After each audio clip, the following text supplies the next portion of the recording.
Marami ang kinikilig sa mga video at photo post ni na Paula Avellino at Kim Chiu na kasalukuyang nasa Dubai para sa Kapamilya Caravan.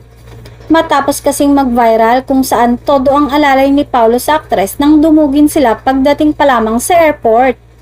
Marami ang natuwa sa tila mas open ang pagsasama nila.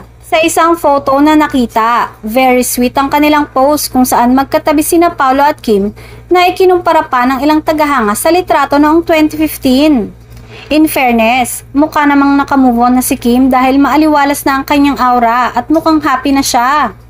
Unlike noong katatapos lang ng kanilang hiwalayan na ang lungkot-lungkot ng mata niya at halata mong may pinagdadaanan. Maaalalang muling nabuksan ang usapin patungkol sa paghihiwalay ni na Kim Chiu at Sian Lim matapos ang pag-alma ng aktor sa mga taong bumabatiko sa kanya matapos ang kanyang pag-amin sa relasyon nila ni Iris Lee. Sa pagsisiwalat ni Sian Lim, sinabi niyang hindi siya ang nakipaghiwalay kay Kim Chiu, kundi ang aktres mismo ang unang nambaliwala at nakipaghiwalay sa kanya.